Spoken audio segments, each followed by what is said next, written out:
I'm Zim. This is Carnival, part 2 of hopefully 2. We'll see. I don't think this game is that long. Let's see if I can remember all the voices. E. Yes, load. Or what we were doing. What were we doing? Alright, we got paint, got olive oil, we got a hammer, got a history book.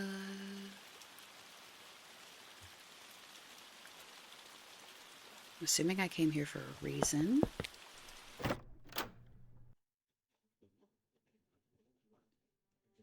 As I was about to enter my room, I heard voices from upstairs. You're Venetian. It's your birthright. I'm sick of it, Father. I don't want it, not this year. You're speaking like a spoiled brat. You know you have to. It's a choice. It's always been a choice. I don't want Rosa to grow up with such things. I could hear the raw emotion in Roberto's voice. I wondered what they were discussing. It was never a choice. You may have thought that the decision was yours. Damn, we squeaked the step. The creaking of the step had given me away.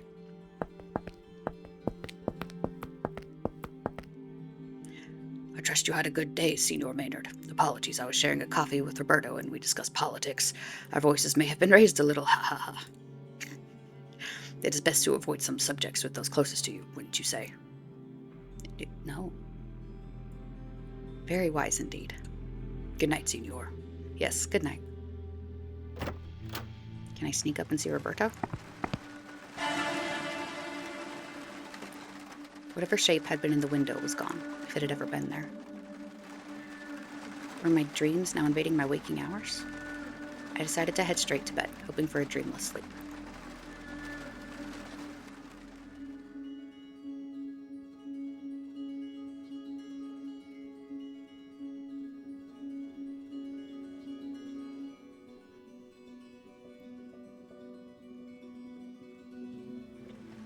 Ugh, her again. James, it's time to wake up. Was I asleep? I'm sorry it happened again. Please don't apologize. I didn't mean to startle you. I just wanted to show you the rain.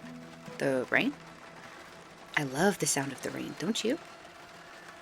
Yes, my head feels as if it is gripped in a vice. I had such a vivid dream. I envy you, you know. My dreams are always gone too soon. The rain was in my dreams too, and what else was there? Don't worry about that now. You know that all life relies on water? It is truly a gift. Rain is a reminder of a power greater than us. Tell me again of Venice, James. Venice? Tell me of its waters, James. Tell me of the deep. Charlotte, I've never been to Venice. It's where we met, James. What? But we met at Covent Garden. And it is in Venice that we will meet again. Stop talking like this, please. Find me there, James. All right, Charlotte. Charlotte?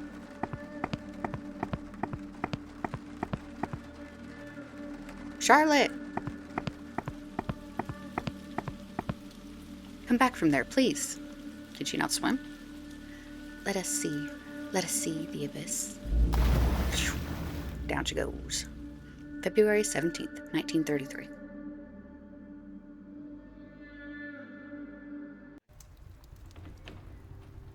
You seem pale this morning. Did you sleep well?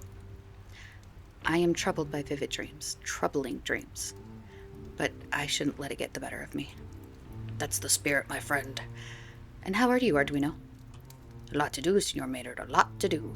I think I must be late already. Late for what? Mr. Maynard, please allow me some privacy. Oh, shit. Can I help? I'm sorry you were a guest. I shouldn't be this way. If you would rather I leave. Of course not. You have a job to do here, and it would be wrong of me to force you away after I've invited you in. Is there something in particular that is causing you such distress? Distress? No, I feel no distress. I merely have some errands that I must complete. The answer was strange, considering his obviously foul mood. Whatever his task, it was clearly important. I thought of the conversation between Arduino and Roberto the night before. Could it be connected to his errands? Whatever it was, my journalistic curiosity needed to be sated. There was a bigger story here. I could feel it. Perhaps it would be worth my while observing Arduino's movements today. I I noticed with a start that a smear of blood was present on one of the pieces the old man was gathering, and as I watched, more traces appeared, picking out at the edges of the broken plate in faded red. I can see... Oh, so foolish, I must have hurt myself. These thin cuts, you can't even feel them. His lips pursed around the tips of his fingers as he sucked at the unseen wounds. The rasping sound made nausea coil around my stomach. I must be off. Of course, of course. Have a productive day, Mr. Maynard. I'm going to stalk you. You too. Yes, yes. Oh, the little one.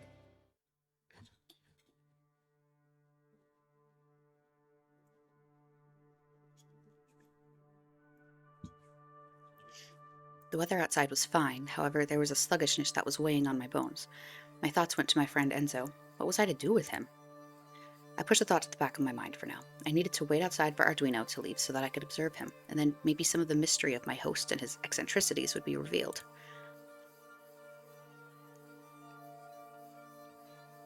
Rosa? Hello, Signor. Oh, you're so cute. How are you today? I feel sad. Sad? And why is that? I miss my mama. Of course, it must be very difficult for you. Papa says not to talk about it. Why is that? He says I didn't really know her, so I can't miss her. But I do. Why are you sitting out here? Papa is painting again. Does he ask you to wait outside when he paints? Sometimes. Sometimes I just go out. Why is that? Sometimes he cries when he paints. That makes me sad too. It must be difficult for you both. What do you know about your mother? She made dresses for rich people, Papa said. She was very good. She made my baby clothes before I was born, but I don't have them anymore. Why not? Papa threw them away when he was very sad. I wish I had known her. I have seen a photograph and she was pretty. I hope I look like her when I'm older. Oh, you will. You're already adorable. Be well, Rosa. Bye-bye. Alright, I gotta go hide behind a corner. I needed to wait out of sight of the door so that I could follow Arduino and hopefully start to shed some light on the mystery of his behavior.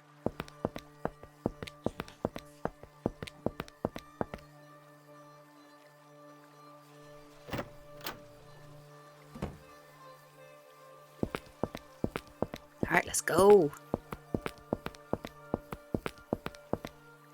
Arduino seemed too lost in his own thoughts to notice me, but I kept a safe distance nonetheless. Nevertheless.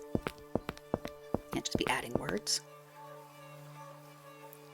I saw him head towards the Rialto Bridge, one of the main landmarks of Venice, a beautiful piece of architecture that spanned the Grand Canal, with shops built directly into the walls.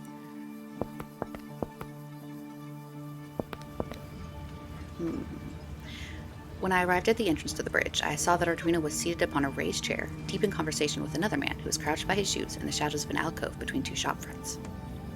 Arduino looked up occasionally as he spoke, and scanned the passers-by, but I managed to hide my face with my upturned collar, mixing with the crowd that ebbed and flowed at this busy intersection of the city. The other man, who was far older even than Arduino, made no such attempt to watch his surroundings as he worked on buffing Arduino's shoes. He seemed to toil without so much as moving his head. The reason for this soon became clear when I spotted that the old man's eyes, deeply lined under his wide-brimmed hat, were uniformly as white as snow. The shoe shine was blind.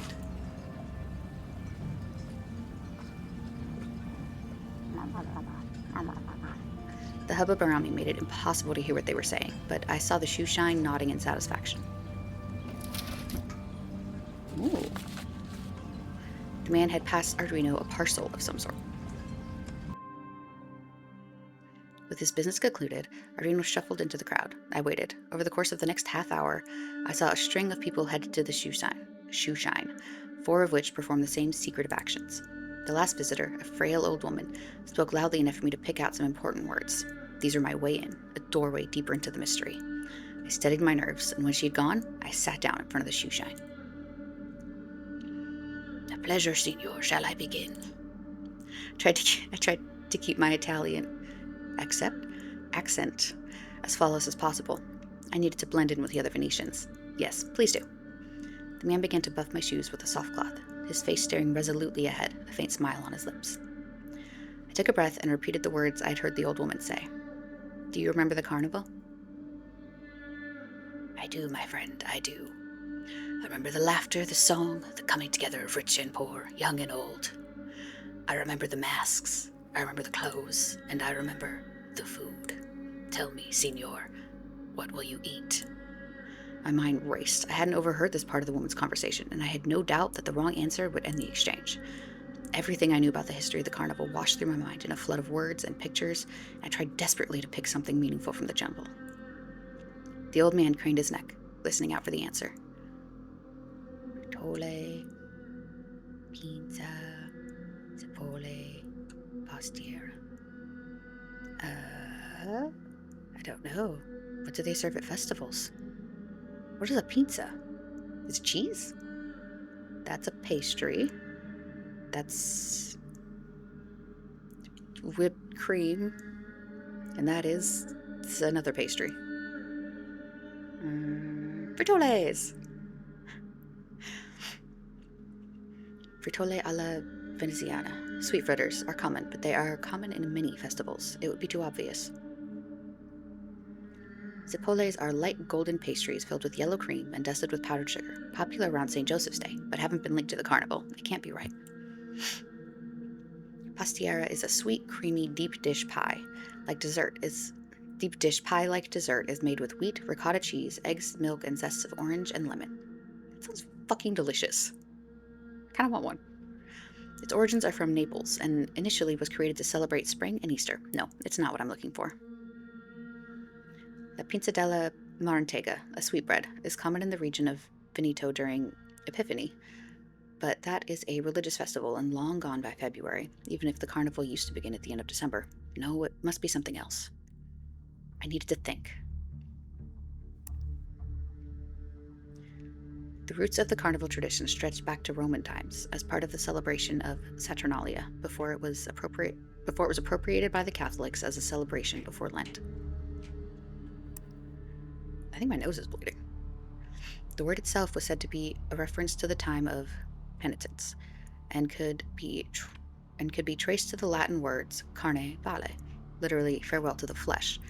The carnival was a chance to eat for the last time before fasting. Yes, I know what it is. Meat.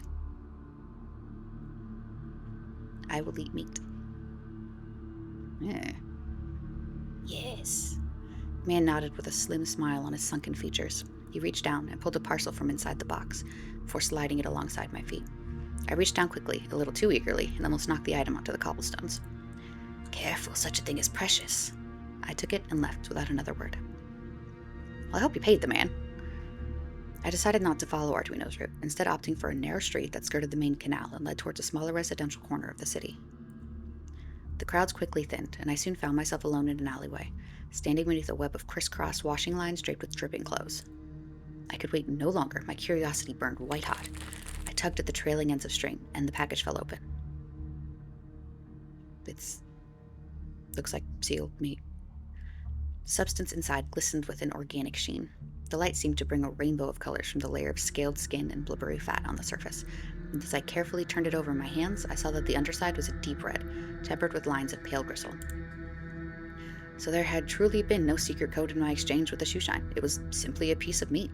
Why the secrecy? Was the flesh poisoned or restricted? It most closely resembled the large tuna steaks that I had seen on the seafront during my time traveling the west coast of Tuscany. But there was something about the texture that made my skin crawl, as if the flesh were subtly quivering within my hands. The sound of footsteps at my back forced me to hurriedly wrap the meat back up and slip it beneath my jacket. So now I'm just carrying meat around. Disgusting. Let's go see Enzo.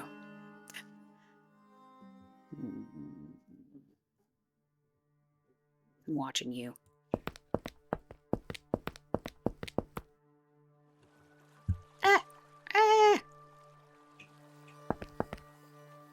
I couldn't just grab at the man. Fine, look at it. There was the faint sign of a blood stain on the leather. You. What did you do? Enzo!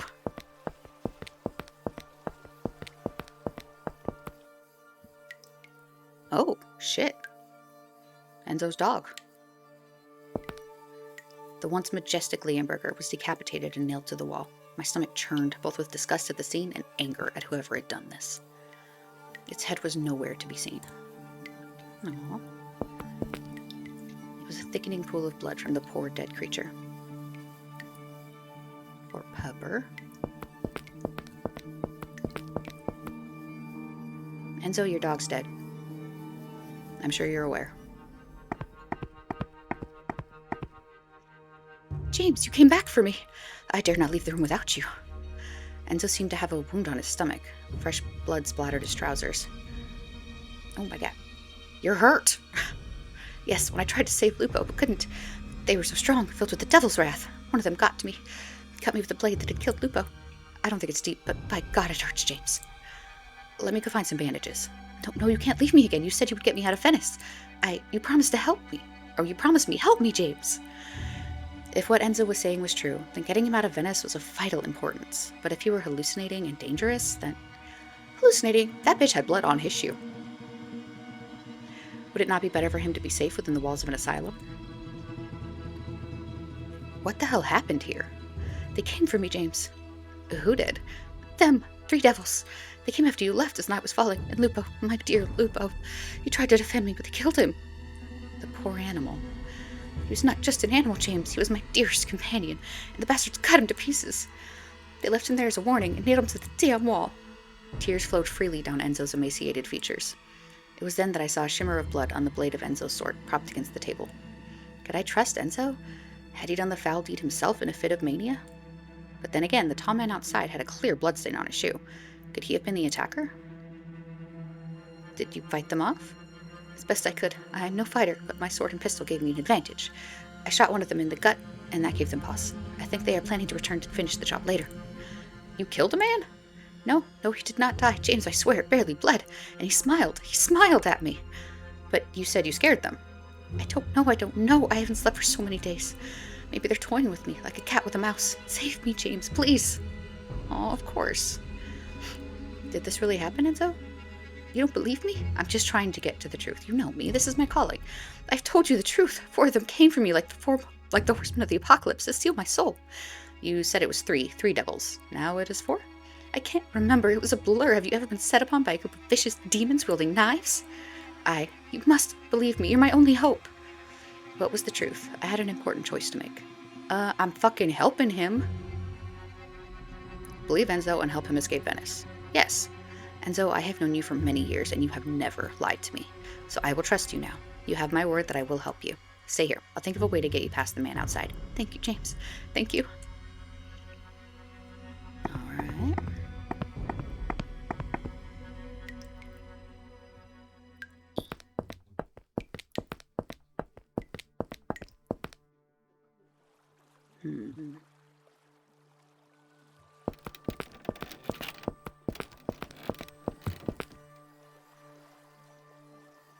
Let's see. I could hit you with a stick. Then your friends would probably come beat me up.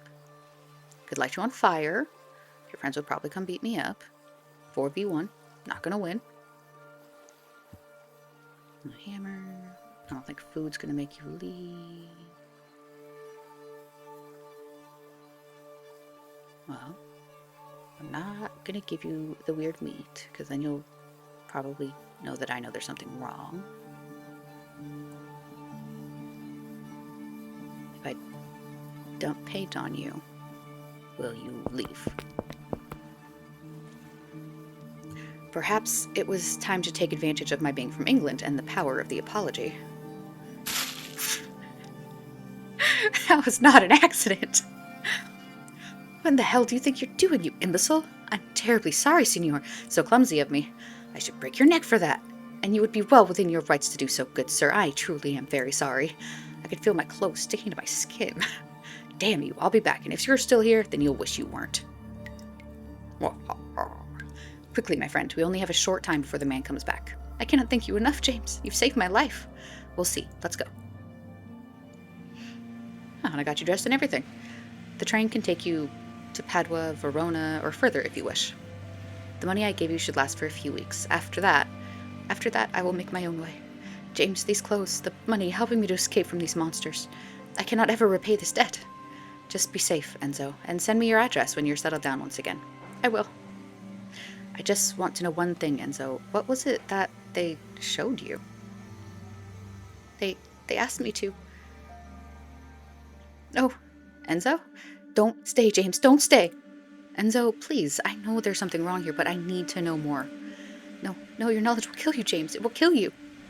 His whole body was shaking. Whatever he had seen, it was too much for him to express to me. I was going to have to discover it by myself.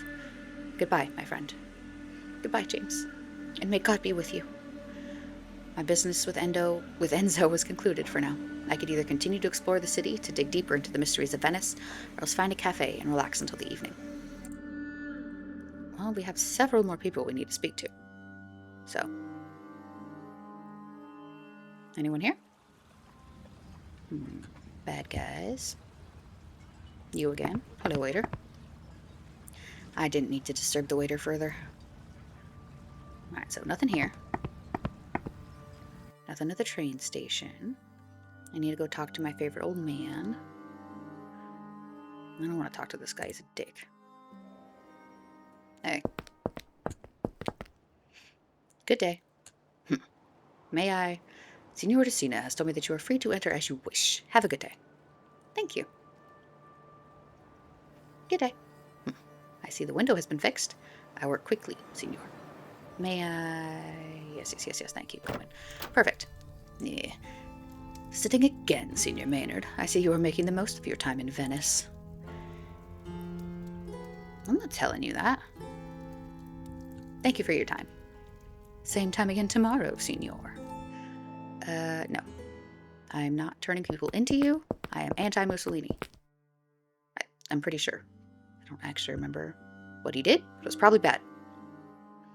And I'm anti-fascist. Which is a thing right now in my life. Aw, well, he's gone. Still can't open the door.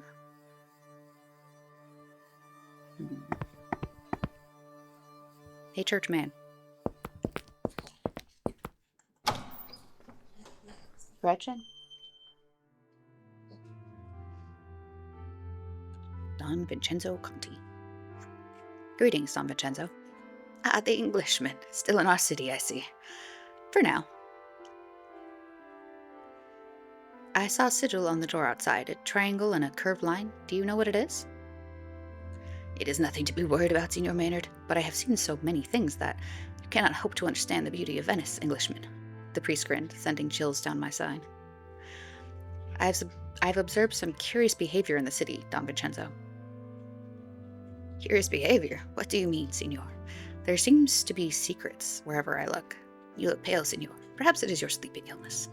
No, this is not in my mind. It is real, and it seems to be tied to the carnival. But the carnival is banned, Signor. You must be mistaken. I have seen it with my own eyes, Don Vincenzo. I thought of showing him the hideous parcel that I had received from the shoe shine, but for some reason I decided against it. I think perhaps it is time for you to go home, don't you think? Yes, perhaps it is. Goodbye, Don Vincenzo. God be with you, Signor. Alright, well now I gotta go talk to my bestie and everybody else in my hotel room.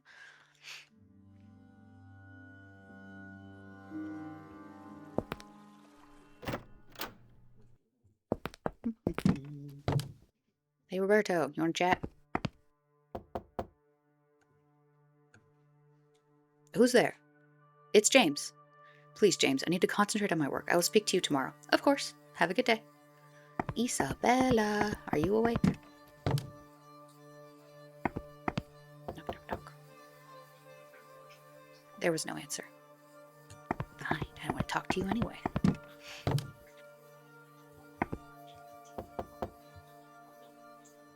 Ja, einen Moment. Come in. Hey, bitch. Hello, Air Whipper. Hold on, I need a drink.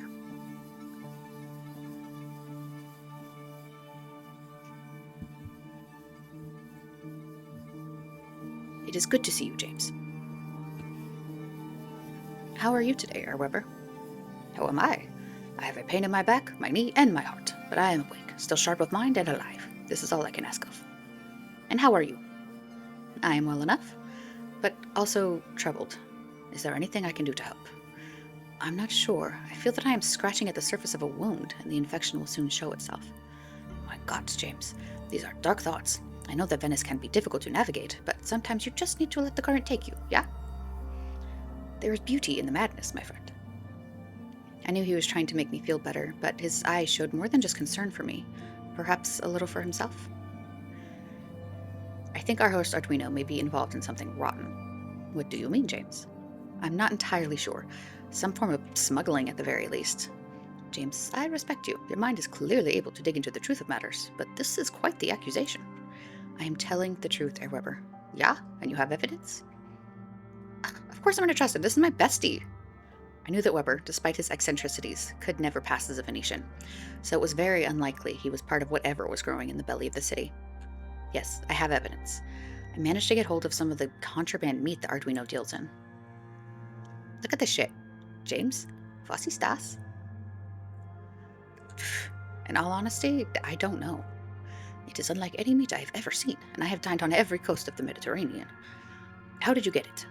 There are codes, phrases. It revolves around the Carnival, but I'm not entirely sure how. This is very troubling. Be careful, James.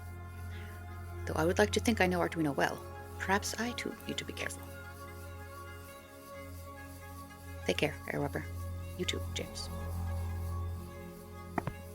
Alright.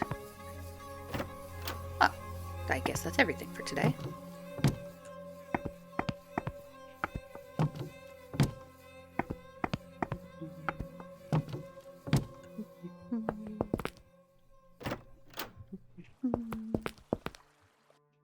Alright. Advance time to evening.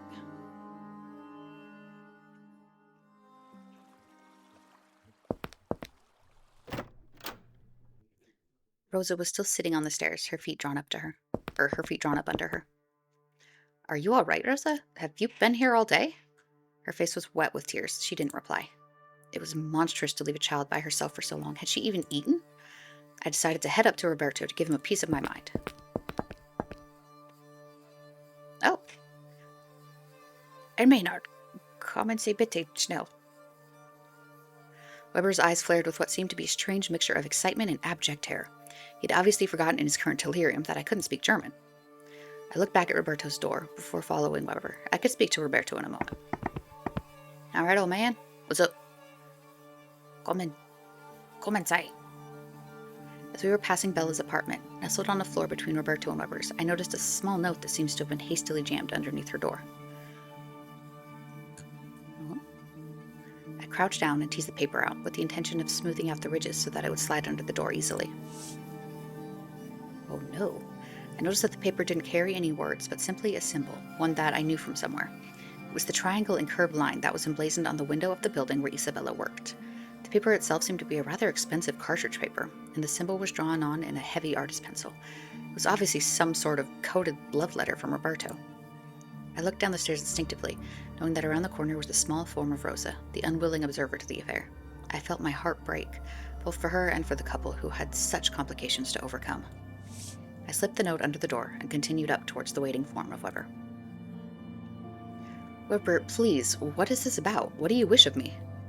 I need you to hear, to understand. Understand what? These sounds from this place, they live in the water, in the rotting wood, but it is so much more than that. They live in the bones. You must hear. Please come. All right. Listen. I can't hear anything. Stop speaking in German. I don't know it. Ach, ihr Augen, bitte? Close your eyes. I had rarely seen such a passionate energy in anyone, least of all for such a mundane action. I obeyed and turned back to the window with my eyes firmly shut. I felt the breeze as it kissed across my cheeks, and in my mind's eye I saw the city still stretched out before me, with various buildings I could remember jutting out from a colorless fog, as if they were ink drawn into watercolor. The sound of the waves began to reach me, faintly lapping at the stonework of the stilt-legged city. Somewhere in the distance, a cat screeched, either in fear or gleeful joy to catch, the agony and ecstasy mixed in its intonations. There was something there, riding the sound of the waters, huddled on the back of the swirling breeze. There was a message in the air. Can you hear it? I nodded, afraid that my own words would break the spell. There were highs and lows, dips, peaks, lulls, moments of aggressions, and plateaus of peace. There were words. I tried and failed to make out where one sound ended and another began. They flowed like ice within water. What is it saying? It is the same every year since I arrived. It is the magic of this place, and its cold horror. To hear the words is to hear the heartbeat of madness, which is why I play. I drown the sounds in chords and preserve myself. I closed my eyes again. The German's grip on reason was clearly failing, but I could not deny that there was something in the air, a discordant ambience from an unknown source that I had never experienced before. Perhaps, given enough time and exposure, it would drive anyone to mania. The mind is a fragile creature. Why not simply leave? If the place encourages such madness, why not leave it behind? We do not understand. Then teach me, what is it saying? It is a question. What is the question? But I already knew. My bones sang the answer. It swam in my waters. My stomach burned with the acid of its component words. What will you eat? You see, I know I am not Venetian, but I heard it. It was not in Italian or any language. It was in the air. It was the question that ties all of this together. Do you know Fastnet? No, I'm sorry, I've never heard of him. Not a man. A time, a fest. Spirit and evil hide within the winter, and in my land, in the mountains of the Schwarzwald, we dress with masks to show the evil that must be banished. We celebrate the darkness to remind ourselves of the light to come, and we eat, James. Now, of course, the eating is before the fasting of Lent, but the wooden masks, is such a thing Christian? Of course not. It is far older. What do the masks hide? I will tell you. It is that the shadow has always been there. And the shadow is not always unwelcome. The air inside the apartment carried the tang of brine. The lagoon's vapor reached everywhere, from the lowest doorway to the highest rooftop. I have never heard such a sound. And that is the point, James. That is why I remain, despite my fear. The city is alone and terrible. Such a sound is unique. The city is unique, and it is hungry. Are you hungry as well, my friend? I was supposed to talk to Roberto. Motherfucker.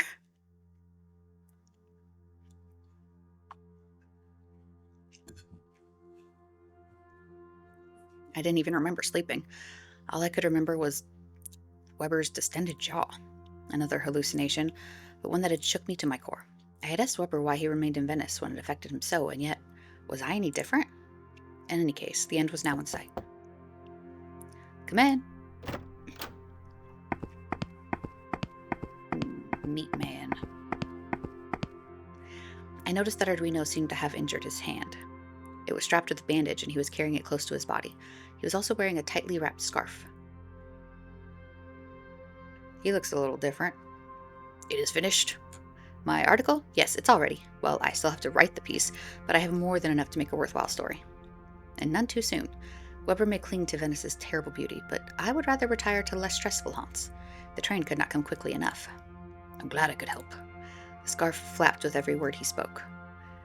Thank you for all your support and the accommodation. I trust that the paper has compensated you for the inconvenience?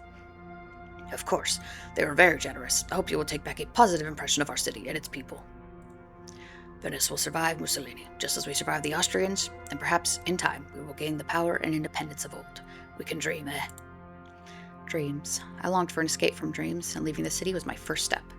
Excuse me for asking, but have you injured your hand? No, I spilled some cooking fat on my hand last night. It is nothing. I feel no pain. Huh. Very well. I hope it heals up quickly. Many thanks, once again. And thank you, Senior Maynard. You have showed respect to Venice and its history, and that should be rewarded, don't you think? Yes, well, I certainly hope so. What was that? I think it was from upstairs. Oh, goodness. Roberto, what are you doing? Bella didn't come to see me last night. We were supposed to meet. It was arranged. Please help me. It's not like her at all. My Bella would never let me wait without at least sending me a note. Each word was edged with fear. You wish to break the lock in my building. Please, I will take full responsibility. I will pay. I can't force the door alone. The man was beside himself with an obviously genuine worry.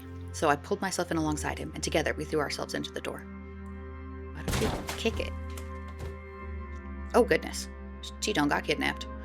I don't understand. Her things are here, her coat, but she is gone. Perhaps we'll find some clue as to her whereabouts.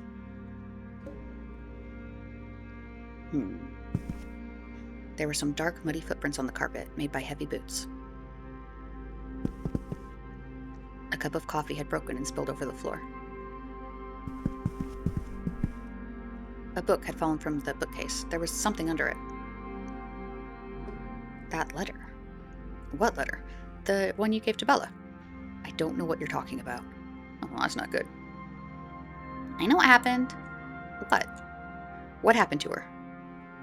Rosa, blinking furiously, was pointing at the note left on the floor, the same note I had seen the day before. The mark, no. Babel came for her. I drew his picture and he came, just like they say. Why? Why, Rosa? How could you? His voice was a bloody wrenching of heart and soul. Berto, calm down. Remove your hands from her. You're hurting her.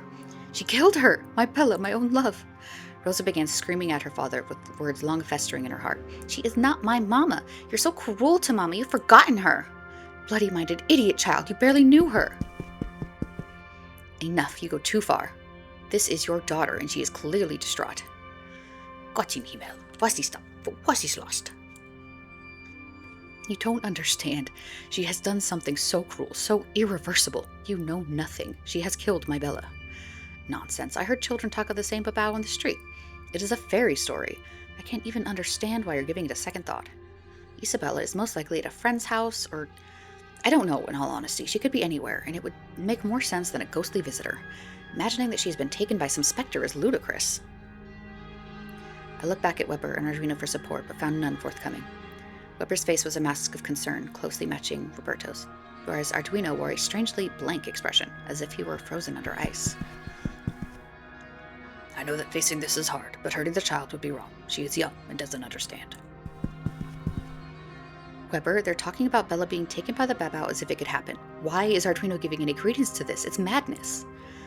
Credence, credible. Yes, I have heard of the babao, the beast. I have heard of its hunger. And I have heard of Humpty Dumpty, but that doesn't mean he was waiting on every wall. I heard other words on the air, James. I heard them in the water. Not every time.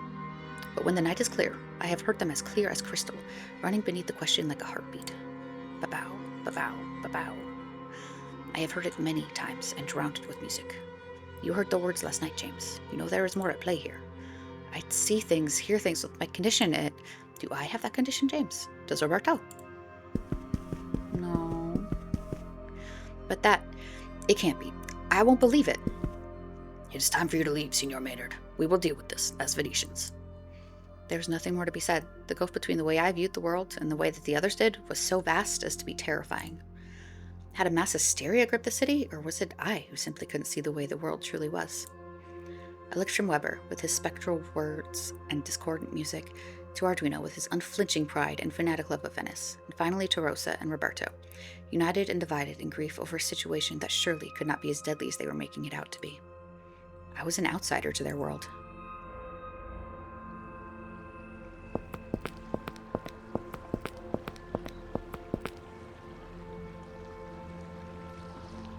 The lagoon stretched away before me. Beyond it was Italy, then France, then Britain.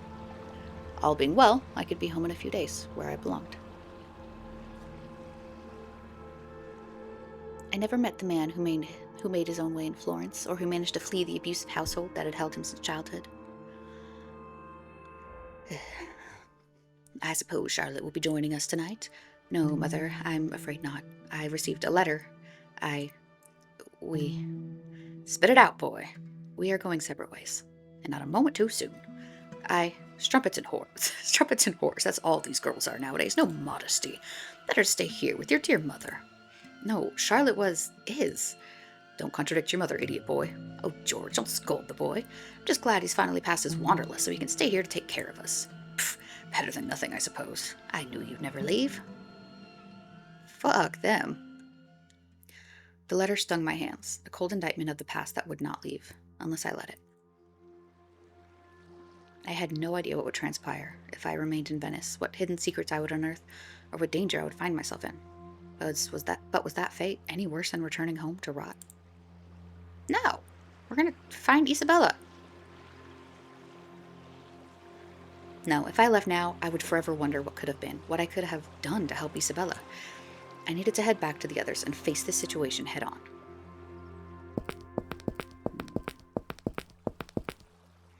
As I arrived, I saw Arduino leaving the building carrying a large paper parcel under his arm.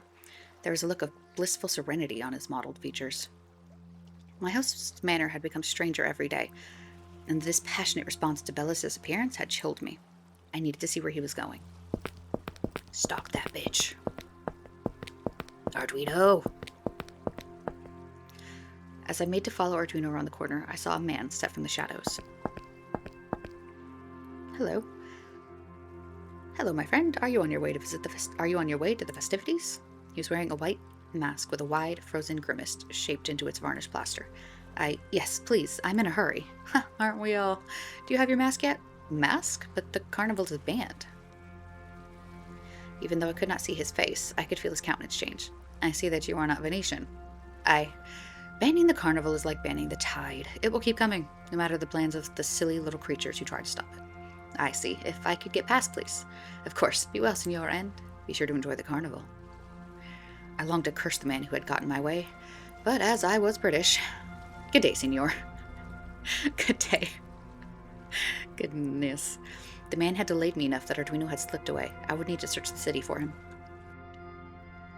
Ooh, where do we think he went? Not to you. You're pro Mussolini. You just have the waiter. Enzo's gone. He was being weird last time. Oh, goodness. Good people, today is a glorious day. A day to show our pride in Venice and in our roots. Celebrate, be merry. God is with us.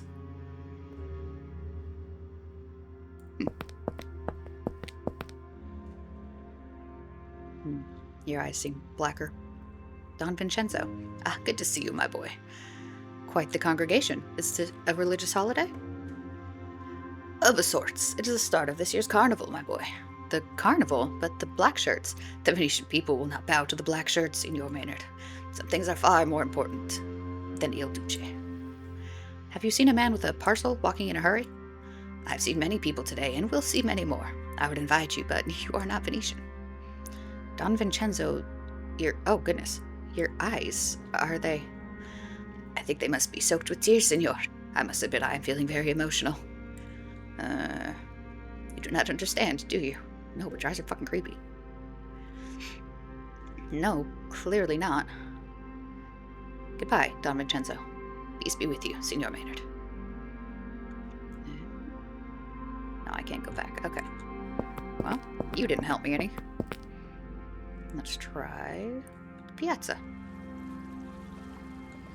Oh, don't yell at the child. Look how tiny it is.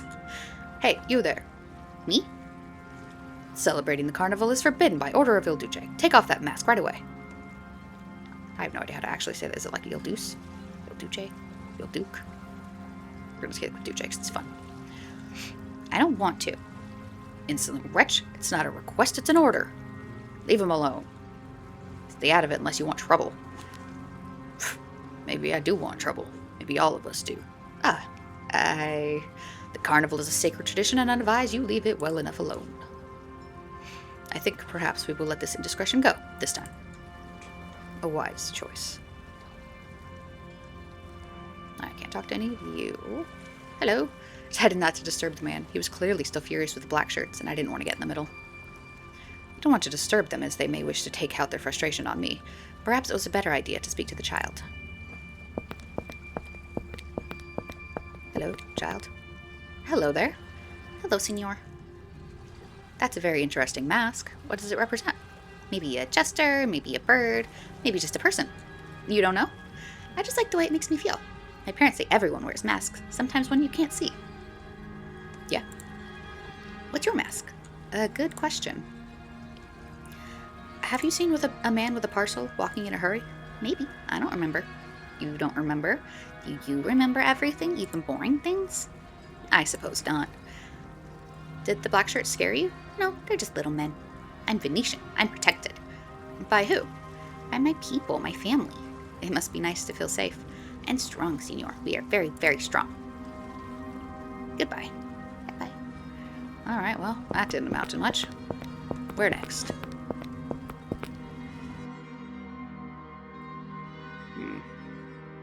Oh, they all have masks on. The locals who had previously been resolutely focused on their card games were today simply standing. Each was wearing a gaudy mask. Their eyes gleamed as they watched me. Hello?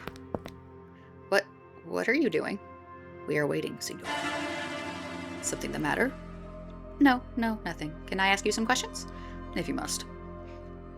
Why are you all wearing masks? Isn't the carnival forbidden? We answer to something higher, or maybe I should say lower. What do you mean? Go back to England, senor. Have you seen a man with a parcel walking in a hurry? Why would I tell you if I had? You consider me a friend, senor? No, not in the least. Finally, we agree on something. Do you intend to stand here all day? Not at all. We have somewhere else to be. As do you. Your friend's gone, and there is nothing left for you here. Leave Venice for the Venetians. I will leave when my business is concluded, and not before. Unless something were to happen to you. Is that a threat? A warning, senor. Goodbye. Good luck, senor. All right, we'll try the dilettante, I suppose.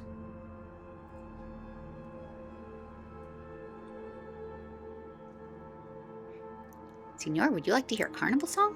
That would be wonderful. Go ahead. The usually curmudgeonly doorman was in an uncharacteristically sunny mood. Okay. Hush now, bambino, hide in your bed. Baba was hungry, and hungry for bread. Not wheat, not barley, nor milk in the cup, but small little children all bundled up. Creep, creep, creep, he walks in the mist. He'll count to 3 on his bony fist. 1 for the naughty, 2 for the sly, 3 for the child who dares to cry. Clang goes the lantern, creak goes the stair. Baba was breathing the midnight air. Close your eyes, don't make a peep, or Baba will rock you down to sleep. Perfect, your parents must be proud. Is that a traditional song? It's you. What a pleasant surprise. I don't know, my mom always used to sing it to me. It's a terrible song to sing to a child. Hey, you. Good day. Have you seen? Please, senor, leave me alone. Today is for Venetians, not you. Fine. Hello, how are you? Really happy, senor. That song was very interesting. My mama and papa taught it to me when I was small. It's a bit creepy, but it's fun. So you believe it? Of course. Baba was more real than Mussolini. My papa told me to say that. I don't know who Mussolini is. Have you seen a man with a parcel walking in a hurry? Maybe. I don't remember where he was going, though. I've been playing for so long, I think I missed my breakfast. It would really help me if you could remember. I bet it would. Sorry, senor. I was running out of time. I decided to press the issue. Please, I know it may be difficult to remember, but I need to know if you've seen a man carrying a parcel. It's very important. A woman is in danger. That's sad, but I really don't remember. If I give you a snap, will you remember? The Melusina. Senor, you look sad. Was it my song? No, not at all. Oh, that's good then. Carnival is a time to be happy. It certainly is. Another hallucination. But this one had given me a direction, if I was quick. Aha! I had a suspicion of where he was going long before we arrived.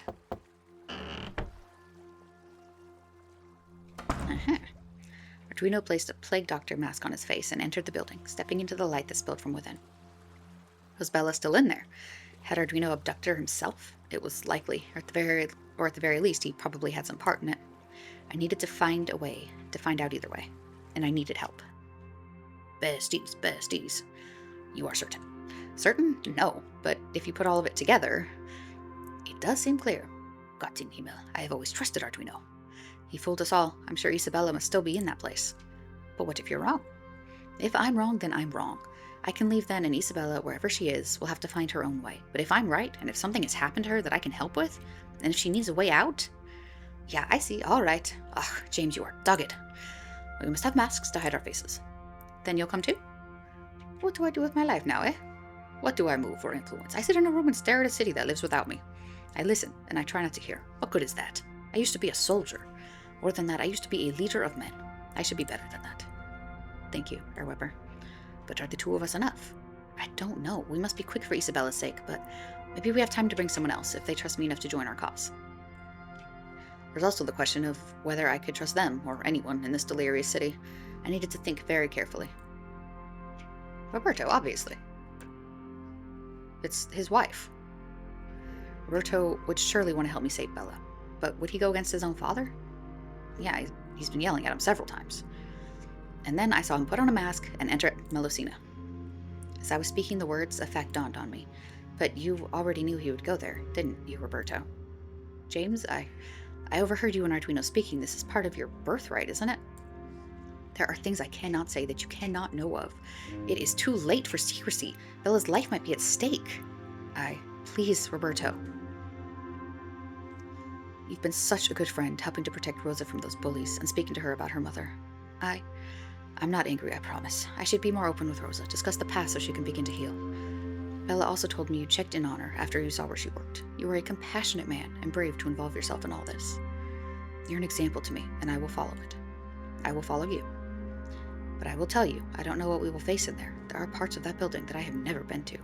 People return from there changed. Then we will face whatever is in there together, my friend. I will wait for you near to Melusina. For Bella. For Bella.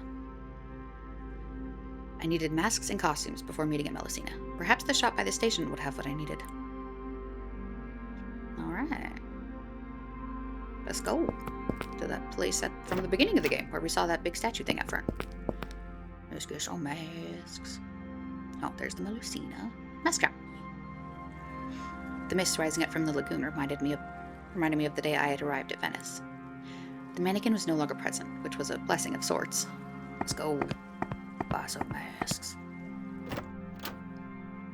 Welcome, welcome. Please feel free to browse my wares. Thank you, Signor. A very nice selection you have here. I pride myself on keeping my family's tradition alive. Tradition is important, wouldn't you agree? The shopkeeper stared at me with wide eyes and a fixed grin. Of course. Come, browse my masks and choose the one that speaks to you. It's a wooden mannequin wearing a lavishly embroidered dress. There was a dizzying array of masks in the shop. I didn't know where to begin. Well, try here. For some curious reason, I knew I needed to be sure of my selection. I had to carefully inspect these masks before choosing.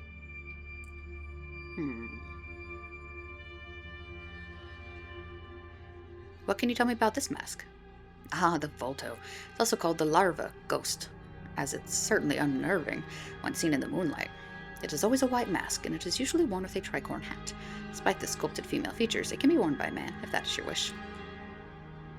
I've heard the Bauta is ancient. You heard right.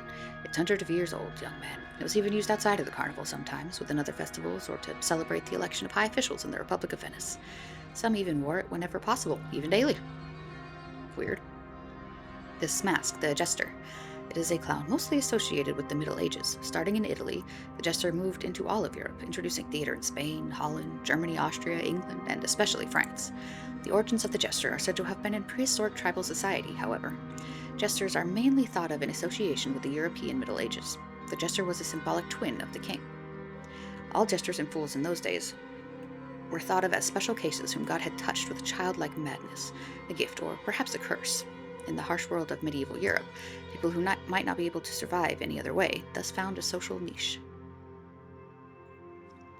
The Pantalone? Can you tell me about it? The Pantalone is a miserly, libidinous, aged character from the Commedia dell'arte. Usually he is a shopkeeper from Vienna, somewhat stupid, fond of food and of pretty women, talkative, gullible, full of temper, and the butt of all the jokes, some of them very indecent, yet forgiving in the end. Well, I want this one.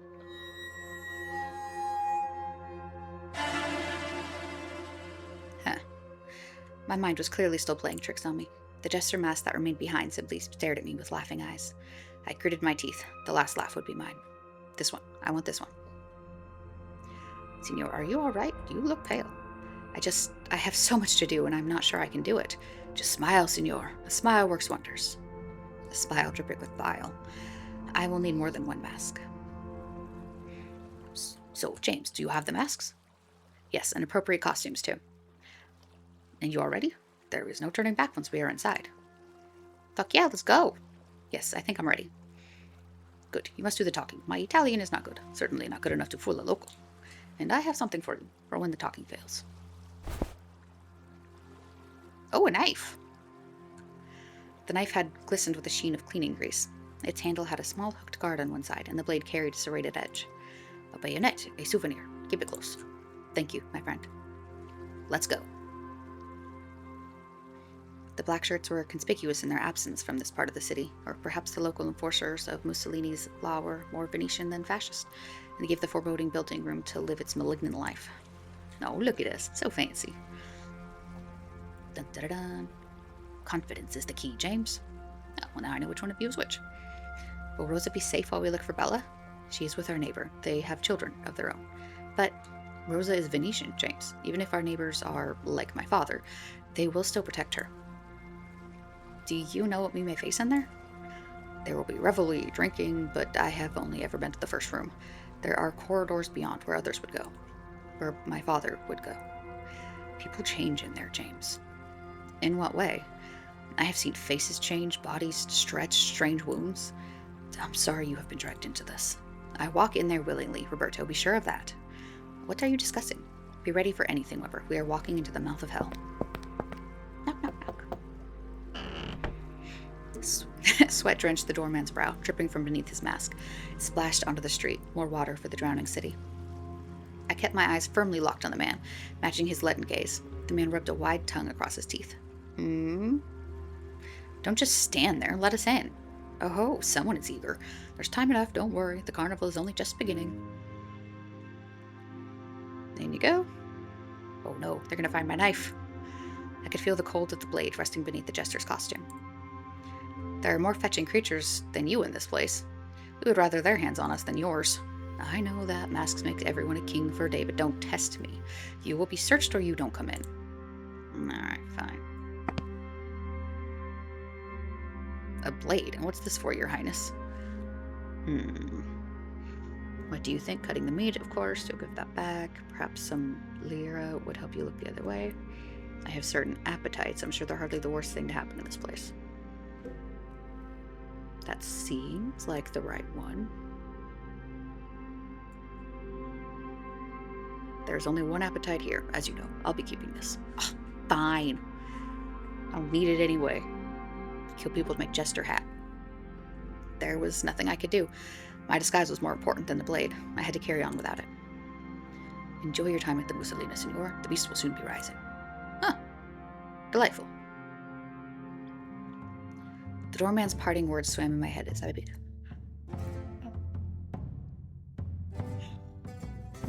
As I began to weed my way through a sea of tables and chairs, populated by a hedonistic mass of men and women in various stages of undress, all wearing carnival masks. Does everyone believe in this beast, or is it some kind of code? Beer, wine, and spirits were in full flow, and a thick haze of cigar smoke hung heavy around every light. It was certainly bawdy, but there was nothing too out of the ordinary when compared to the racier parts of Soho, apart from the sea of garishly vibrant masks. The hidden faces of the room's occupants gave their every action a new meaning. As there was no threat of consequence, they were acting out of their deepest and darkest desires. Politician, police, and pauper all embraced with the desire for sensation. As I looked around, I saw no sign of Arduino's recognizably plump form. Isabella would be harder to spot in such a crowd, so I concentrated on trying to single out those women wearing the distinctive purple that she had worn 2 nights ago, in case she was still wearing similar garments. I had never realized just how much of the identity is carried in the face. Without it, it was like walking through a forest of simulacra. Only talk when necessary. You cannot give away that you are not Venetian. I understand. Let's go. Alright, so I won't talk to anybody. Unless they're wearing purple. It was a large replica of the Lion of Venice, the famous bronze statue that watched over the Piazza San Marco. Hello, fellow Venetians. Oh, skinny dipping. Alright. The waters of the bathing pool looked cool and welcoming, and had certainly drawn in some of the more adventurous revelers. So with their oh hey, there's a mask. Yoink. I took the mask.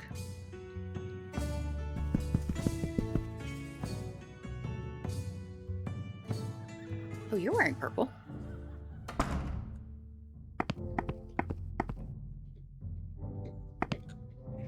The woman was covered in a sheen of sweat, and her eyes wandered the room with intoxicated curiosity. Excuse me. You look faint. Are you well?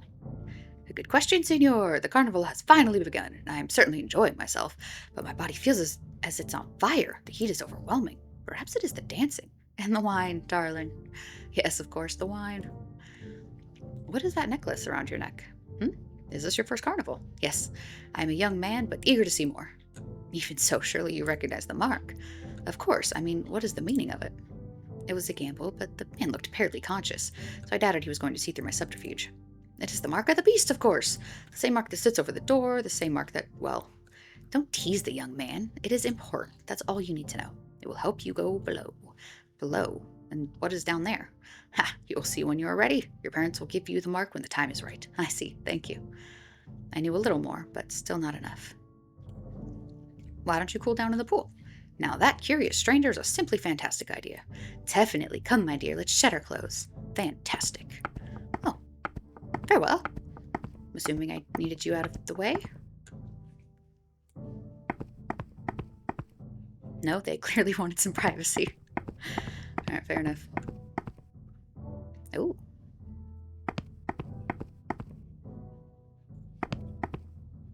A man was blocking the corridor. He was slightly stooped and wearing a shining metal mask with a tall black hood on his head that looked quasi-religious. I could probably barge past him with little issue, however my disguise would then be useless. Signor? Yes, young man. The celebrations are in full swing. A joyous time indeed. I would be involved, but I am not as young as I used to be. Though that doesn't stop many of my friends. If the mind is willing, the flesh will find a way.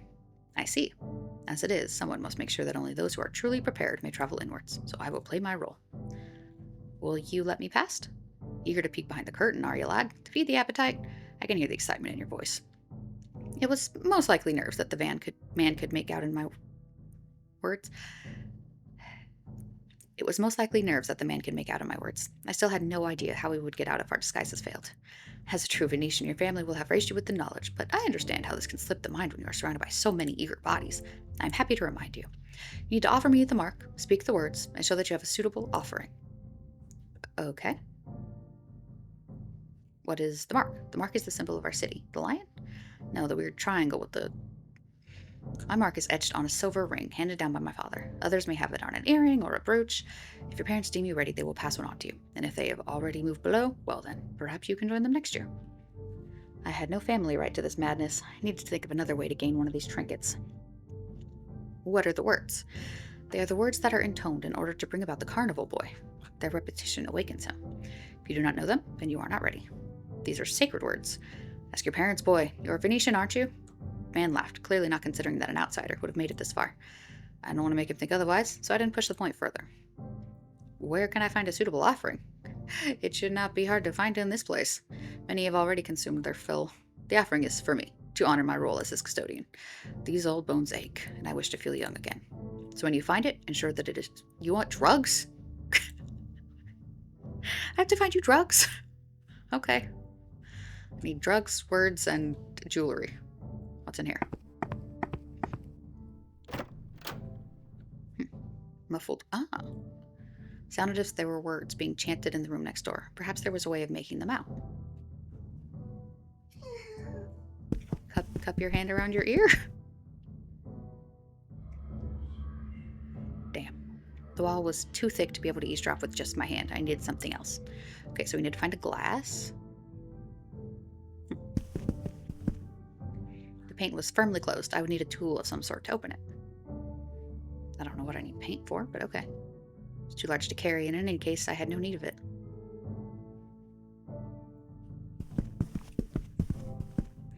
The bed was covered with elegant linen and finery. I doubted it was used for sleeping.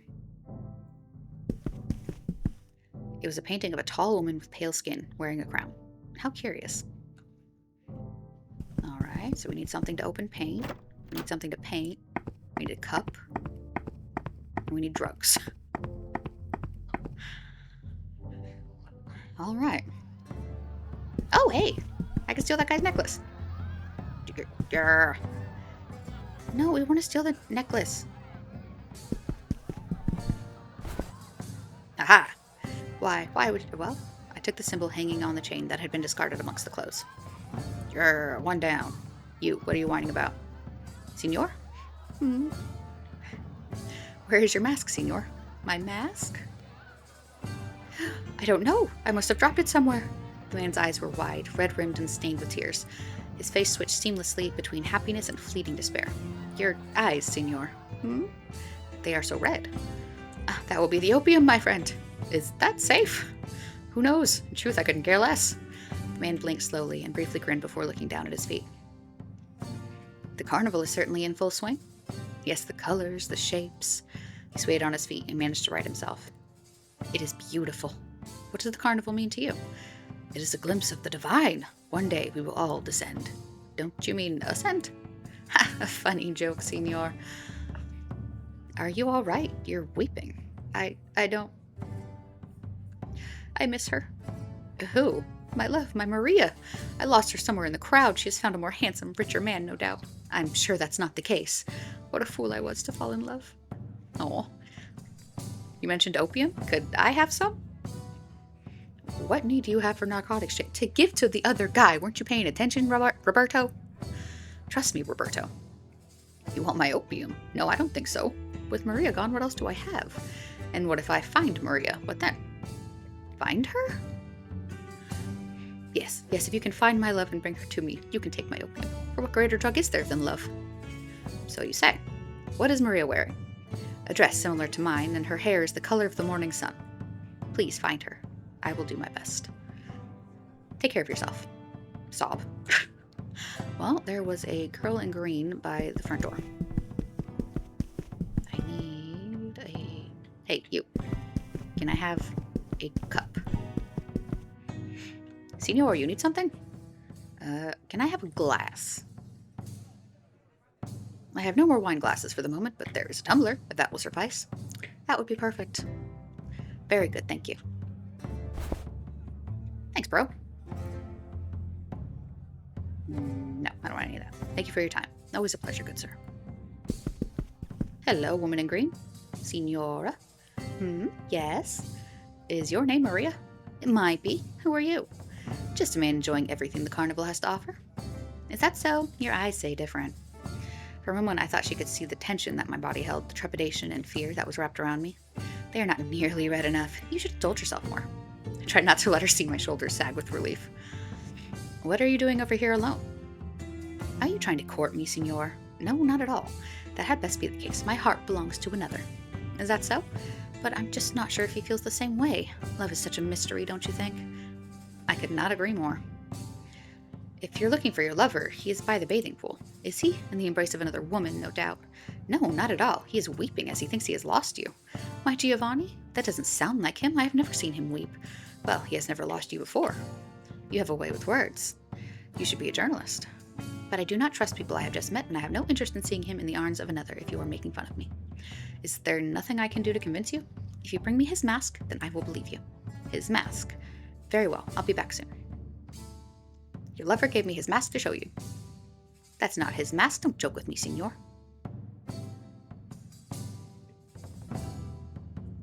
That's what I need the paint for. Okay. Oh, I have a hammer! I could probably open the paint with a hammer. Alright. Let's go paint. I'll be back, Roberto. I'm going to bring you your love.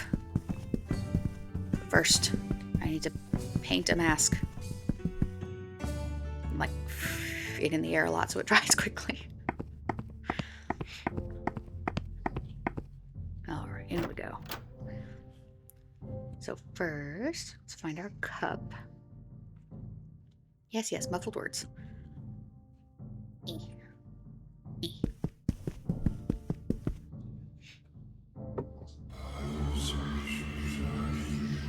Somniator in profundo tunas, pace carne tua, cademus abyssum. My Latin was only passable, but the words seemed to describe a dream, deep and neat. Alright, I can work with that, I guess. James Maynard. Hello, friend. The man was tall, dressed in the same Bauta mask and costume that I had seen outside the mask shop on the very first day. I realized then that it had been no mannequin. And the vision at the Piazza San Marco, had it been real? Who are you? My name is Mayo. I am here to discuss you. You are of importance to me. His voice seemed to echo within my skull. I felt as if I were underwater, my body held by an impossible pressure. You've been watching me. Yes, for far longer than you can conceive. What is happening? You must continue, James. Travel below, find what you seek. Let it play out. I don't understand. Are you the Babao? No, I'm far more powerful than some folk tale. Then what? A dark road I have traveled, and I will reach its end. I will be waiting. All right. I'll get there.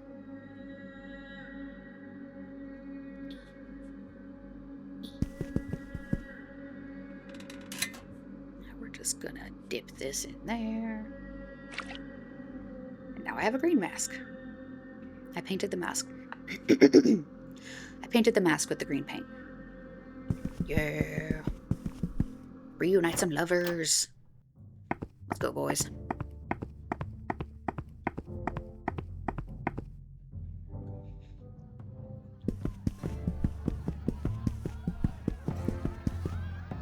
No, don't talk to them. I don't know them. What if they find out I'm not Venetian? Excuse me. Their eyes were fixed on the dancing jester. They either couldn't hear me or were ignoring me. Well, at least they didn't find me out. Okay, now I have his mask. Signora? Yes. Your lover gave me his mask to show you. That's it! You must be speaking the truth. I must go to him. Yes, over there, by the pool.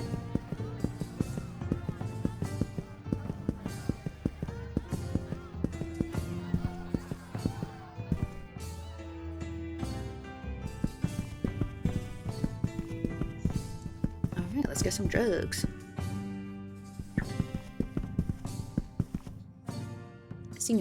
Signor, my savior! My Maria is here, and I will be forever in your debt. It was nothing, really. As promised, you may take what remains of my opium. I no longer have any need for it, in any case. The greatest narcotic is love, although a good wine wouldn't go to waste. Yeah, let's go to the basement. I had what I wanted from the man. There was no need to disturb him further. Basement. Let's save Isabella. Friend, I have drugs, a necklace, and some words. I am prepared. Signor? Yes, young man. I have brought the mark of my family. You have indeed. Very good. I have the words. Very good. Please recite them. You actually remembered that shit? Somniator in profundo, tonos passe carne tua, videmus abyssum. Dreamer in the deep, ye feed us with your flesh. Let us see the abyss. And he shall, my boy. I have something that is suitable for an offering. Yes. Thank you, my boy. This will drive the demons away. You have provided the words, the mark, and the offering. You may go past, young man, and see the divine. There is no going back now. I had to press on. May God have mercy on my soul. Goodbye. Such pleasures await you. I don't know about that. I'm pretty sure there's like a Cthulhu monster down there. Or a big evil jester. Did you know this tunnel was here, Roberto? No, I had no idea. How can this exist? There are no cellars in Venice because of the lagoon. It seems to be made of solid stone. Let's go, James. The quicker we find Bella, the quicker we can be away from this place. What the fuck is that? Ragged meat. No, I wasn't going to touch it. I don't want you to touch it. I want you to look at it. A slab of the familiar, horrific meat was discarded on the stone floor. There were teeth marks along its ragged edges. Well, I'm certainly not going to eat that.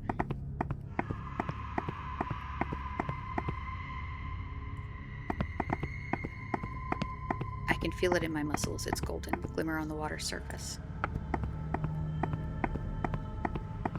Are you throwing up, or are you just humping the wall? I saw it. I think I saw it. When the eyes opened and it smiled. I don't know what you're doing, but we're going down here. Weird girl. I hope you get the help you need. More meat. Are you okay? Oh, no, you're not okay.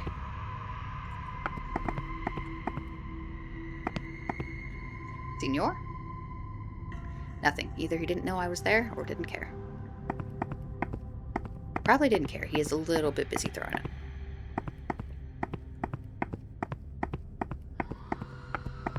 Down into the abyss we go. Are you heading the water. It hurts. Why does it hurt so much? Shh, you need to give yourself over, not resist. I don't... Please allow her some privacy at such a beautiful moment. Oh. Okay, we're just gonna walk right on by. You have fun mutating over there. We made it.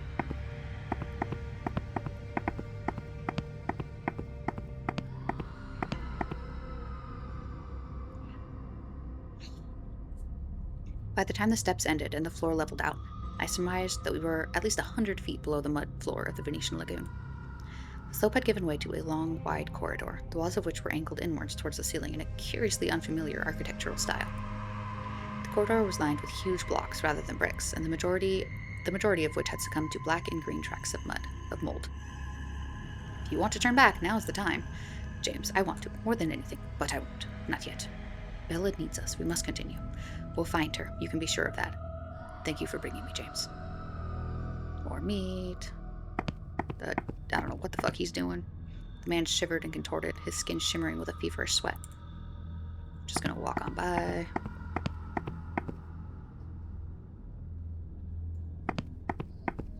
There was something moving in the shadows. I could hear a low moaning, but couldn't be sure if it was pleasure or pain or both. Well, we're not going in there. You guys have your sexy times. Feverish woman. The woman was dancing to music only she could hear. Orgy. There was a shivering, jittering movement inside. Alright.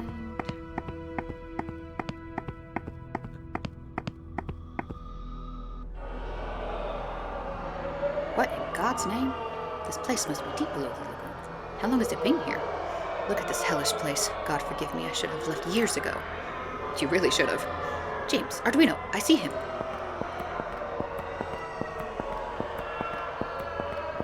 Oh, there he goes.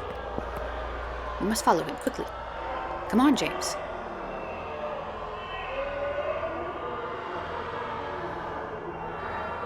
Webber, have you ever seen anything like this before? Yeah, not even in my darkest nightmares. Move closer.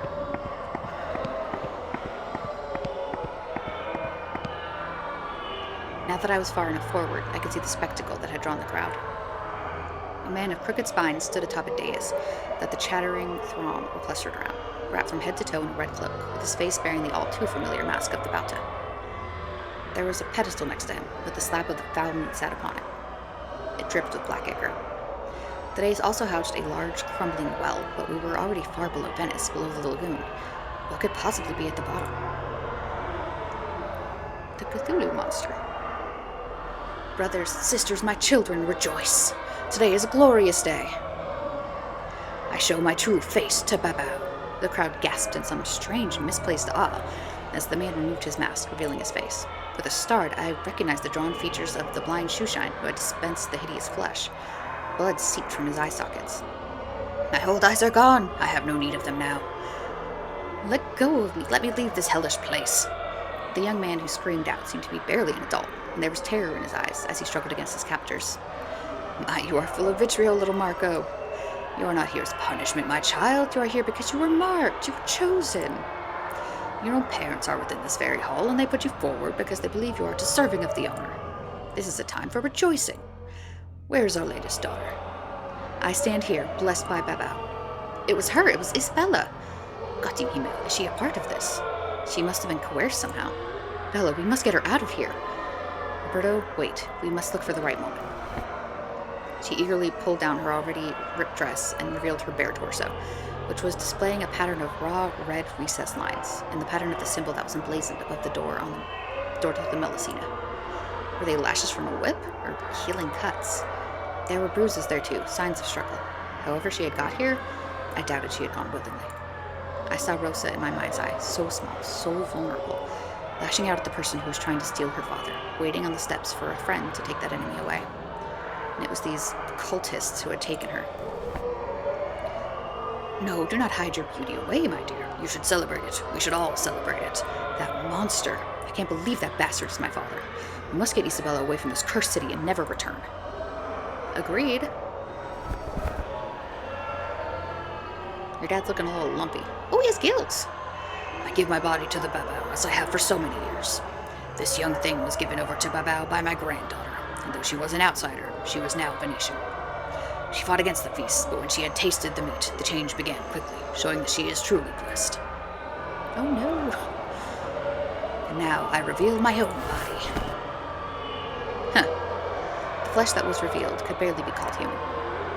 Huge translucent flaps of skin covered in a webwork of red-tinged capillaries hung where his left arm should be. His feet were little more than stumps, ending in clubbed hooves formed of 3 huge bone-encrusted knuckles. His stomach seemed to have formed some sort of orifice akin to a mouth, but divided in 3 rather than 2, as if mirroring the strange triangular symbol that had led him down these stone steps into hell. Was this the fate that would befall Isabella in the future, if her mark sunk even further inwards? Black she-bears will bring Babao, but he will recognize friend from feast. You have a choice, Marco, and I advise you to choose wisely. Ooh, look at his little tummy. This meat, this gift, is cut from Babao himself when he rises from the depths. Oh, you have an eye on your hand. We feast upon it at Carnival, and he molds us in his image for these few days. Oh, there's a tongue. When he returns to the depths, we take on our simple human form once again, but the memories remain, the elation. Next year we'll do the same, and the next, as has happened ever since the city was first raised out of the mud by Babao's acolytes all those centuries ago. We place the dolls, the effigies of our human selves, at our thresholds to show our willingness to leave them behind during this time of winter. Did you never wonder why your parents wore the masks and the costumes, Margot? So that we can walk among those uninitiated with no fear of revealing the glory of Babao. These bodies are for us, and us alone, true Venetians. I bit my tongue to keep from spitting out my fury. True Venetians. Artuino, dragging his leg, no doubt warped it to a bone-laden monstrosity. Mussolini didn't destroy the Carnival. He just pushed it back into the shadows. No doubt the military have no concept of the truth. If I could get some word out. Bring him forwards. Look down, look into the eyes of Babao and then decide. Take the meat and live, or deny it and feed the beast. Feed the beast. As I watched, the struggling of the young man ceased. An eldritch glow, the color of rotting meat, sprayed out of the well. A rhythmic chanting began to rise from the assembled Venetians, an age-old tradition that all culture shared, as they began to intone their god. Babao, Babao. Goodbye, Marcus. The young man's mouth opened in a silent scream of abject terror, and he began to shake his head from side to side at such a speed that it seemed he were trying to dash his head against something to put an end to what he was seeing. Is this what Isabella had experienced? Were those cuts and bruises formed during an ill-fated resistance? The young man's hands reached for the dippling slab of flesh upon the pedestal. What can we do, James? I don't know, but we have to stop it. I think it is too late. Rejoice, rejoice as another child joins the Venetians. Your voice, I know you. You must be mistaken. James, I know it's you. It was now or never. Bella, I've come to take you out of here. Why would I want to leave? What? Bella, they've hurt you. I can see the bruises. I feel no pain, only happiness. They have drugged you. You must know that all of this mania isn't right. No, you're wrong. I'm finally thinking clearly. My life before was a shadow, purged by the light of Babao, the dreamer in the deep. Happiness is mine. Divinity is mine. Love is mine. Bella, please tell me that this is an act to keep your sanity. It's me, Roberto. Roberto? There is no need to fear. We can get you out of here. I'm not scared, Roberto. I'm blessed. No one cared for me before, but now I am welcome. Part of a family, a child of the waters. I cared, Bella. I came to speak to you the morning after I walked you to the Melusina. You must remember. I remember, but did you care for me or the story you wished to write? You know I love you, Bella. Please, that I know that I would sacrifice everything for you. Roberto, let's leave this cursed city and run. I'll go wherever you want to go. But you know this is wrong. Please. Oh God, Roberto, what happened to me? Help me. What's the matter, my child? Nothing at all. Who is that with you? No, it can't be. The masquerade was over. Stay away from her, beasts. Roberto, what is this madness? Madness? You call us mad? You, your actions, these twisted forms you seek to take on, they are an affront to humanity. Your words cut deeply. Today is our most secret day, a day of celebration. Arduino, who is this young man who is struggling to understand Babao's purpose? Just some fool from England who couldn't keep his nose out of Venetian business. A foreigner, and he made it all this way to the heart of the city? Well done, my boy. Don't patronize me, abomination. Blasphemy! Kill him! Kill them all! I could see Weber in amongst the crowd, his eyes wide. He would be powerless against them if they knew he were there. Someone needed to survive, to speak of what had happened here today, of what happened every year under Venice. Need to draw attention away from him so that he could slip away. Get out of our way. We're taking Bella away from all this. You think you can just leave? Ha! We're going to tear the flesh from your bones. You will never see the sun again, little man. Leave him alone. He's a better man than all of you. And you, Roberto, my own flesh and blood, turning your back on the living god of Venice and his divine gifts. You are no son of mine. Good, I want no part of this, any of it. Weber started to move towards us, so I shook my head in what I hoped, for the nations, would pass for disgust. Please, no more. Weber stopped, his body shaking. I could see tears in his eyes. He understood. Oh, bye, Weber. I looked at Roberto, his body tensed and ready to fight despite the impossible odds. I looked at Bella, eyes wide, the horror she had experienced etched in her features. And finally, I looked at the crowd, the sweating, roiling mass of bodies, arms, teeth. There was no way out. Except, perhaps, the unknown. All right. Down we fucking go. Damn.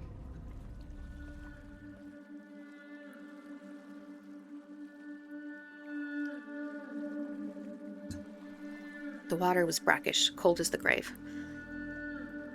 There was nothing in the distance, no visual marker to give me any idea of the scale of the gentle waves that surrounded me. James. Who's there? What will you eat? Show yourself. Charlotte. He's hungry, James. Who's hungry? Charlotte, what do you mean? Charlotte, wait! I had to follow her. You don't have to. I'll say, oh. It was Weber, face swollen and eyes glassy. He had drowned. Aw. Oh no. Oh, my friends. Roberto was floating, his skin pale and wrinkled. His dead eyes stared into the gloom. Oh, hello, Charlotte, and not the bow. Charlotte, get away from him. Charlotte?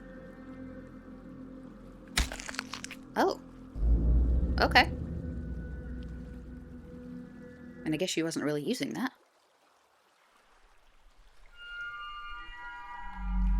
My clothes fell off when I fell. Alright. The walls were gnarled stone, as if they had been melted and reformed somehow. Virulent green growth shone with an alien light, illuminating tunnels branching off into the darkness. I realized that I had lost a lot of my belongings in the water, but the only thing I needed was a way to escape. Perhaps, just perhaps, there was a way out somewhere in the shadows. Mask, costume, hat. No, I had no need for Roberto's hat. Oh, fine. Anything else in here? Oh, I still have a walking stick. And some meat. Go south, go north, go west.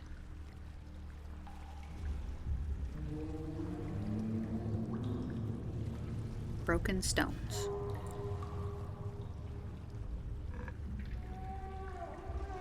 Okay. I picked up a sharp shard of stone.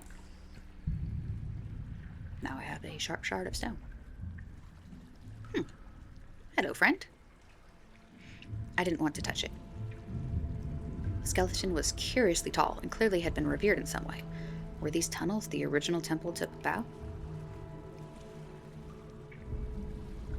Can I poke it with a stick? Aw, but I wanted to poke it with a stick. Coward. Fine, I won't poke you with a stick.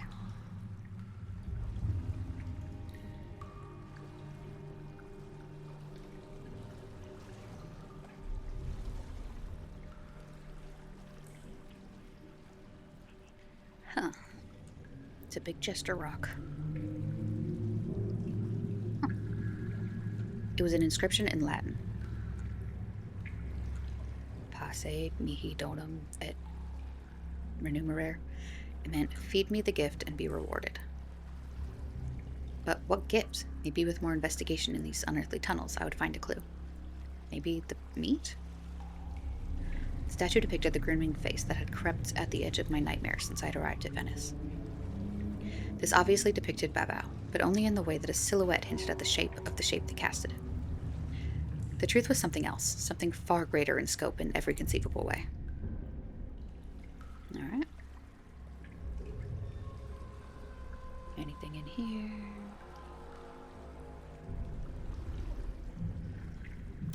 Nope. Go south. Oh, hello, friend. The skeleton was too high to reach.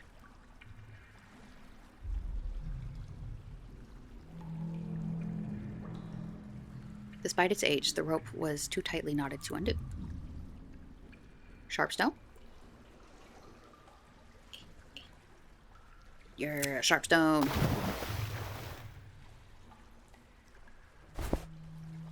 Great. Now I have some rope. Super helpful. Oh, hey guys. Thank God. James, you're alive. Bella, you followed me. It was that or be taken by those lunatics. I could have sworn you were dead, James, drowned in the water. Thankfully not, it seems. Your head. I hit it on a rock when I landed. I don't think it's too bad, but I feel faint. Wait here, I need to find us a way out of this place. There's something down here with us. Babao. I know, I'll be as quick as I can be. Bella, have you seen Babao? Did they show it to you? Yes, but... Bella? I can't remember anything except bliss. Then we need to make sure we don't look at whatever is down here. We may not even want to leave any. I'll find us a way out. Stay here. Door. The door was impossible to move by hand. I needed to find another way to open it. There was a huge stone door to the north covered in algae. It had a diamond-shaped recess in the center. Alright, let's find something diamond-shaped. Yeah. There was a pool of greasy, opalescent residue on the floor of the cavern. No, there was no way I was going to touch that. Alright, fine, fair enough. Go west.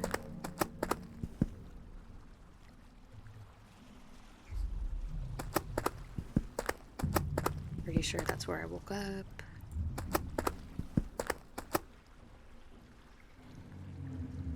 Well, let's just keep going west, I guess.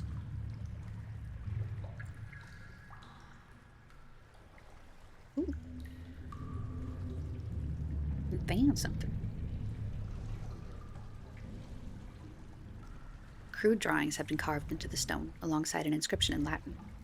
Some of the writing had been lost to water erosion, but I could still make out a few words if I looked closely. Circle. A dark circle. Did it signify a sun or a moon? It was the shape of a tall woman wearing a spiked crown. The figure was flanked on both sides by towering, dark pillars. Crude approximations of hills were carved into the stone on either side of the circle. Carvings of stylized waves flanked the smiling face. It was a grinning face reminiscent of the jester's mask. Could this be the Babao? What's the meaning of this mural? It was the effigy of a diamond, covered in unknown sigils. The word was hortus, meaning garden. Alright. I could make out the word donum, meaning gift. We got garden, we got gift. Oblatio. To the best of my recollection, the word meant offering. So garden, gift, offering. It was the word pascere, which meant feed. Sanguis, it meant blood. The word oppidum meant town or city. So to have a good garden, you have to feed the city blood? Do I still have the meat? Maybe I can give that to that big jester.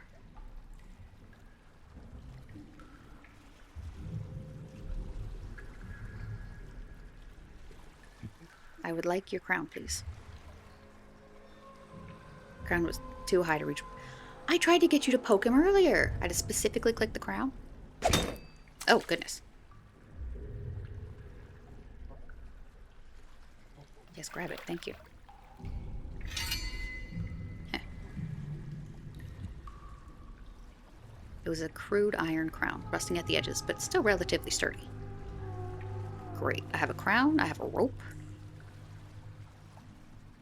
I have some meat. Let's go feed the meat to the jester.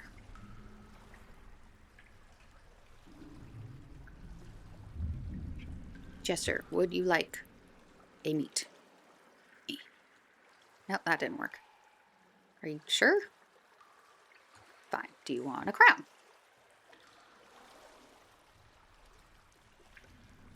No. Mm-mm.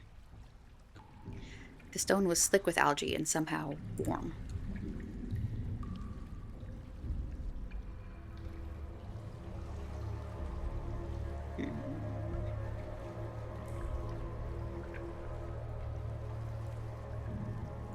Oh, judging by the words written next to the diamond, the gift was blood. But how to give it, and what would the reward be? And was I mad to even consider it? Now we're going for it. We got a Canif. We got a Camille. The writing on the wall had mentioned blood. I knew what I had to do, as blasphemous as the act was. With a stone? Ugh. That would be... You're gonna get an infection. Glittering ruby. Alright. Ooh, it's diamond-shaped. Go to the door. Dun-dun-dun-dun. Farewell, Jester. Thank you for your gift.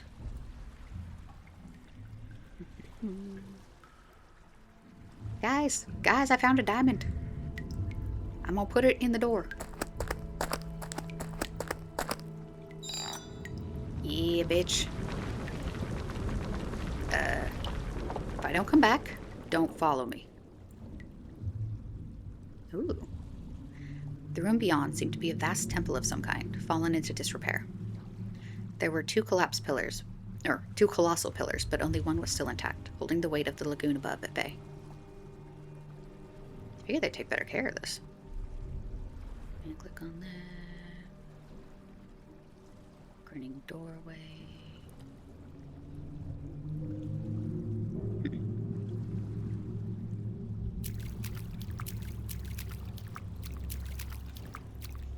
A pile of fallen rocks had blocked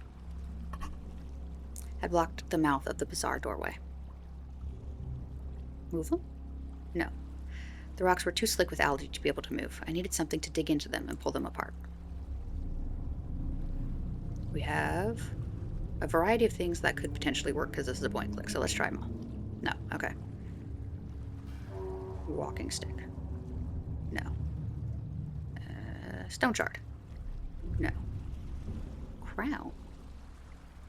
Yes, okay. I wedged the iron crown into a gap in the stones. Now I just needed something else. A rope. Okay, we're gonna pull this fucker down. I tied the rope to the iron crown. It's time to see what lay beyond. Hi-ya.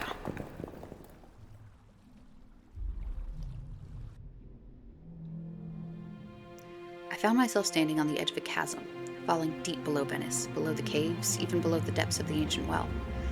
An abyss of shimmering emerald that had gnawed its way deep into the earth. Had something burrowed its way up through the stone, somehow defying the waters above? Or had the chasm come first, as the waters rose around it? Had those that worshipped here somehow carved out stone walls to keep the waters at bay? I don't know. Look at my little shoes.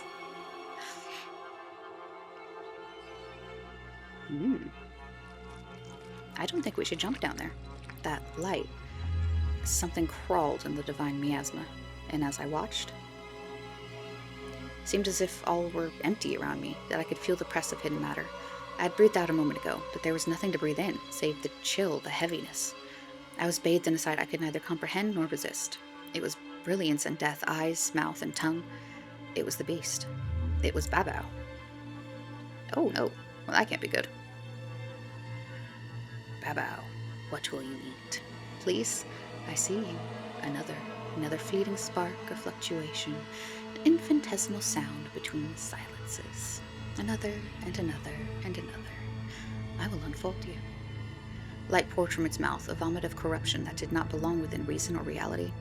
It writhed and pirouetted before me, wearing the wounds on its side as proud symbols of its generosity, giving of its flesh so that madness could spread within the plague-bound Venetians. It molded body and mind after its own image, and destroyed their souls, consigning them to hell. Wait, stop! I shall skew the flesh. I shall give you a taste of the boundless. I shall take away your fear and feed you clarity. This is the purpose I was given. This is my gift. But hush now, I am not new to you. The decision is made. You were always going to choose this. I only remind you. You all seek to return to infinity. You long to shed your agency. No, I have only just begun to claim it. I wish to be free. This is the contradiction in your species. You scream for liberty, but all you truly wish for is the freedom to follow. That's not true. Do you not see what is coming to your world? This city is a microcosm of the future. People fall in awe of the strong, falling in line. No, you're wrong. Your followers, as much as I loathe them, they are standing up. They are resisting. And their resistance is born from their love of us. They take their gifts and follow us. They want to be protected by the powerful, to be held, to be mothered. You are children, and you will gladly obey.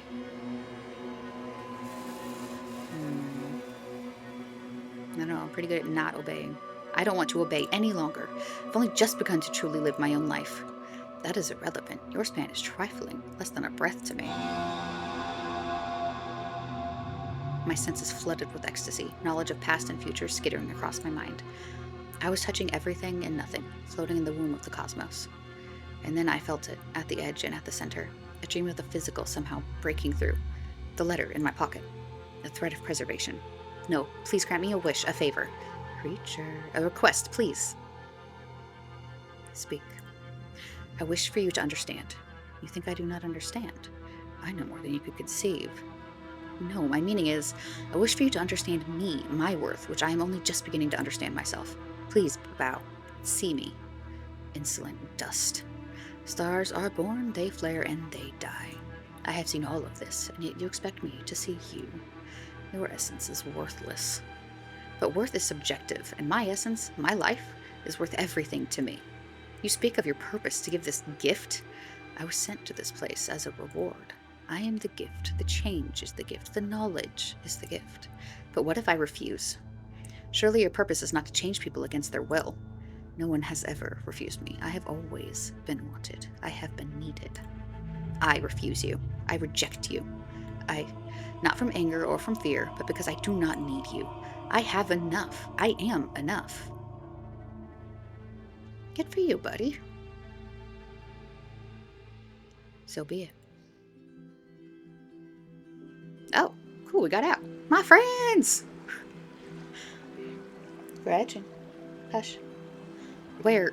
How? You have played your role, and in return, you have your life.